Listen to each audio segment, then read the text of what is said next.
بات چل رہی تھی صراط الذین انعمت علیہم، ان کے راستے کی جن کے اوپر اللہ تبارک و تعالیٰ نے انعام کیا، اس راستے پہ ہم لوگوں کو چلنے کا حکم دیا گیا، غیر المغضوب علیہم ولا الضالین۔ لیکن اللہ تبارک و تعالیٰ نے جہاں پر چار جماعتیں جن پر اللہ نے احسان کیا، انبیاء، شہداء، صدیقین، صالحین، تو ان لوگوں کے راستے پہ چلنے کا حکم دیا، وہیں دو جماعتوں کے راستوں سے بچنے کا بھی حکم دیا۔ ایک جماعت جس کے راستے سے بچنے کا حکم ہے وہ ہے جن پر اللہ تبارک و تعالیٰ کا غضب ہوا۔ کن پر اللہ تبارک و تعالیٰ کا غضب ہوا؟ وہ یہود و نصارہ، یہود ہیں، اور ان کے راستے سے بھی بچنے کا حکم ہے۔ جو گمراہ ہوئے وہ نصارہ ہیں۔ یہود پر اللہ تعالیٰ کا بڑا غضب نازل ہوا کہ اللہ تبارک و تعالیٰ نے دنیا ہی میں یہودیوں کی ایک جماعت کو بندر بنا دیا، اور دنیا ہی میں یہودیوں کی ایک جماعت کو اللہ تبارک و تعالیٰ نے خنزیر بنا دیا۔ چنانچہ بندر بنانے کا معاملہ ایسا ہے کہ اللہ تبارک و تعالیٰ نے یہودیوں کو حکم عطا فرمایا کہ تم لوگ شنبہ کو عبادت کے لیے خالص کر لو، خالص شنبہ کے دن یعنی سنیچر کے دن خالی عبادت کرتے رہو، اس دن کوئی کام کاج نہیں، اس دن کوئی شکار وغیرہ نہیں ہوگا۔ لیکن اللہ تبارک و تعالیٰ کی آزمائش وہی دن اصحاب ایکا کے لیے آزمائش اور امتحان کا گزرا کہ ایکا کی بستی میں رہنے والوں کے پاس دریا میں سنیچر کے دن مچھلیاں خوب آ جاتی، تو یہ لوگ لالچ کے شکار ہو گئے، اور ایسے لالچ میں گرفتار ہوئے کہ ان لوگوں نے ایک زبردست نالی بنائی اور بڑا سا گڑھا کھود دیا اور دریا سے اس کا کنیکشن کر دیا۔ پانی گڑھے میں جانے لگا اور وہ گڑھا پر دریا سے متصل ہوا نالی کے ذریعے سے، تو جو مچھلیاں دریا کے اندر آتی وہ ساری گڑھے میں چلے جاتی۔ اس طریقے سے مچھلیاں چلی جاتی۔ تب اس کے بعد وہ لوگ شنبہ کی شام میں بند لگا دیتے، تو اس وقت ان سے کہا گیا کہ اور بند لگا دیتے، سویرا ہوتا تو مچھلیاں نکال لیتے۔ ان لوگوں سے کہا گیا یہ طریقہ غلط ہے، یہی کہ شکار کرنا کہا جاتا ہے۔ ان لوگوں نے کہا کہ نہیں، ہم شکار نہیں کرتے، ہم تو خالی بند لگاتے ہیں۔ تو وقت کے نبی نے سمجھایا، نہ مانے، تب اللہ تعالیٰ فرماتا ہے فَكُونُوا قِرْدَةً خَاسِئِينَ، سورہ بقرہ کے اندر اللہ فرما رہا ہے۔ تو ہم نے ان سے کہا ہو جاؤ دھتکارے ہوئے بندر۔ تو اللہ کا غضب جس کے اوپر آتا ہے تو سب سے پہلے وہ چہرہ جسے اللہ تعالیٰ پسند فرماتا ہے اس چہرے کو مسخ فرما دیتا ہے۔ کبھی کبھی اللہ تعالیٰ چہرے کے ساتھ ساتھ آدمی کی صفت کو مسخ فرما دیتا ہے، اور کبھی کبھی آدمی کے اندر سے بہت ساری چیزوں کو ختم فرما دیتا ہے، محسوس بھی نہیں ہونے پاتا۔ تو اللہ کا غضب یہودیوں پر اس انداز میں آیا کہ دنیا میں بندر بنا دیے گئے، اور ساتھ ہی ساتھ ان کو خنزیر بھی بنایا گیا۔ حتی عیسیٰ علیہ السلام کا زمانہ، اس زمانے میں بچے اگر عیسیٰ علیہ السلام کے ساتھ رہتے تو آپ ان کو اپنے اعتبار سے نبی کے اوصاف بتاتے کہ جو نبی ہوتا ہے وہ گھر میں تمام چیزیں جو رکھی ہو، کوئی کسی کے گھر میں وہ سب کو جان لیتا ہے۔ تو آپ فرماتے گھر میں کیا سامان ہے، قرآن کے اندر بھی ہے کہ آپ فرما دیتے فلاں سامان، تمام سامان جو تم لوگ رکھتے ہو گھر کے اندر میں ان تمام باتوں کو جانتا ہوں۔ تو بچوں کو بتا دیتے۔ اس طریقے سے بچے جا کر کے ماں باپ سے پوچھتے۔ تو ایک بار ان لوگوں نے اپنے بچوں کو اٹھا کر ایک گھر میں بند کر دیا تاکہ عیسیٰ علیہ السلام کے پاس جانے نہ پائے۔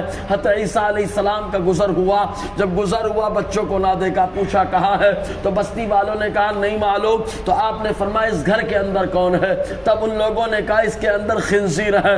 آپ نے فرمایا تو خنزیری ہی ہوں گے۔ تو اس طریقے سے مسخ کر دیے گئے۔ تو اللہ تبارک و تعالیٰ کا غضب اس طریقے سے یہودیوں کے اوپر نازل ہوا، اور اللہ تبارک و تعالیٰ کے غضب سے نازل ہونے کی وجہ سے وہ لوگ تباہ اور برباد ہوئے۔ اور اس کے بعد دوسری جماعت وَلَا الضَّالِّينَ، اور جن کے راستے سے بچنے کا حکم دیا گیا وہ گمراہوں کا راستہ ہے۔ اسی لیے کہا جاتا ہے گمراہوں کے ساتھ بیٹھنا بھی حرام ہے، گمراہوں کے ساتھ میل جول رکھنا بھی حرام ہے، کیونکہ قرآن کہتا ہے ان کے راستے سے بچو، کیونکہ سنگت کا اثر جب بندے پر آتا ہے تب ایسی صورت میں گمراہیت میں مبتلا ہو جاتا ہے۔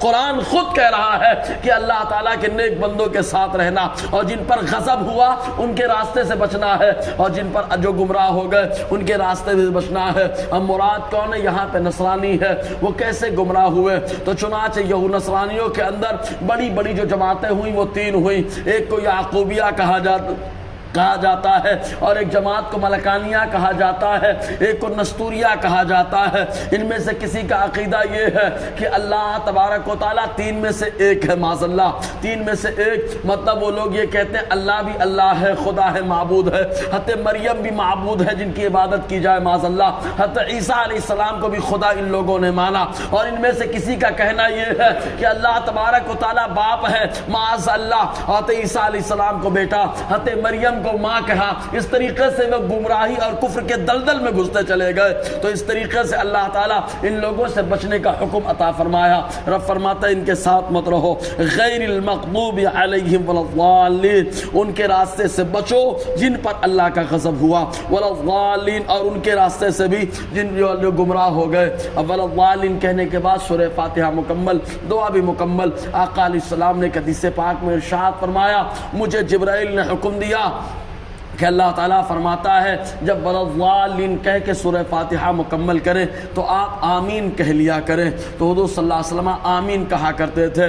اب آمین زور سے کہیں یا چپکے سے کہیں یہ بھی ایک معاملہ ہے، کوئی بلند آواز سے کہنا جائز ہے، لیکن بہتر یہ کہ آمین آہستہ کہا جائے۔